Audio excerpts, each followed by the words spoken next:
যাওয়ার সময় যতটা আনন্দ হয় বিদায় নেওয়ার সময় তার থেকে অনেক বেশি কষ্ট হয়। এক এক করে বিদায় নেওয়া শুরু করে দিয়েছি। প্রথমত শ্বশুরবাড়ি থেকে বিদায় নিয়ে বাবার বাড়িতে যাচ্ছি, তারপর বাবার বাড়ি থেকে ঢাকা ব্যাক করব। আমার মোটামুটি যখনই দেশের বাড়িতে যাই দুই জায়গা বিদায় নিতেই হয়। যাই হোক, কেমন আছেন সবাই? নতুন আরেকটি ব্লগে আপনাদের সবাইকে ওয়েলকাম করছি। আমি তিথিস কিচেন থেকে তিথি। বিদায় মানেই হচ্ছে কষ্টের। এবার যেহেতু এক সপ্তাহ ছুটিতে গিয়েছি দেশের বাড়িতে, বেশি দিন থাকবো না, আগের ভিডিওতেই বলেছিলাম, তার জন্য শ্বশুর বাড়িতে একটু বেশি দিন থাকা হয়েছে। এবার বাবার বাড়িতে কম দিনই থাকা হবে। বলতে গেলে 7 দিনের 5 দিনই শ্বশুরবাড়িতে থেকে গেলাম, আর বাকি 2 দিন হচ্ছে আমার বাবার বাড়িতে থাকবো। যেহেতু জামাই যাবে, সেহেতু জামাইরও বেশি দিন থাকতে মন চাইবে না, কেমন যেন লজ্জা লজ্জা লাগবে। সেজন্য ভাবলাম যে তাহলে এখানে বেশি দিন থেকে যাই। আর শাশুড়িমার প্রতিবার অভিযোগ থাকে আমি বাবার বাড়িতে বেশি দিন থাকি, ওনার ওখানে কম দিন থাকা হয়। আমার আসলে শ্বশুর বাড়িতে খুবই ভালো লাগে থাকতে, আর ওর বাবা যদি সাথে থাকে আমি অনেক দিন থাকতে পারি, আমার কোনো সমস্যা নেই। বরং 2 দিন গিয়ে থাকলে হজবরল অবস্থা হয়, বরং বেশি দিন থাকলে কাজের ব্যাপারটা ব্যালেন্স হয়ে যায়, কষ্টটা আরো কম হয়। সকালের দিকে আমার একটা কাকাতো ননদ আসছিল, ওকেও বেশি একটা সময় দিতে পারলাম না। বিকালের দিকে আমরা আসলে বের হয়ে যাচ্ছি।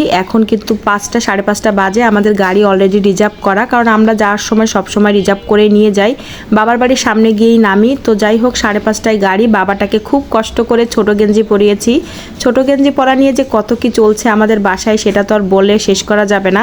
ওই যে দেখতে পাচ্ছেন একটা শর্ট হাতার গেঞ্জি পরেছে। শীতকাল চলে যাওয়ার পর থেকেই ও শর্ট হাতার গেঞ্জি একদমই পরতে চাচ্ছে না। এই কাহিনী আর কি বলবো আপনাদের সাথে, মানে বাসায় তুমুল আকারের যুদ্ধ। সবসময় ফুল হাতা পরবে, এখন তো বেশ গরম পড়ে গিয়েছে, কে শোনে কার কথা।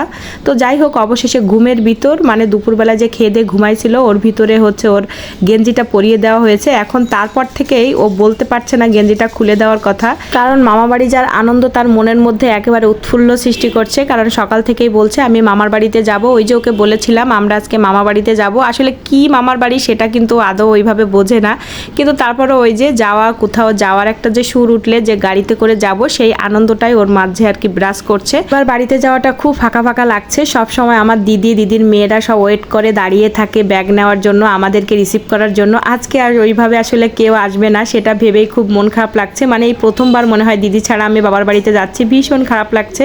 তারপরও কি আর করা, এই জন্য আমি আসলে 1-2 দিনে বেশি থাকবো না, চলে যাব। কারণ প্রতিবার দিদি থাকে, অনেক মজা করি। অন্তত একটা সপ্তাহ 10 দিন না থেকে আমি কখনো বাবার বাড়ি থেকে আসি না। তো এবার সব কিছু উলট পালট।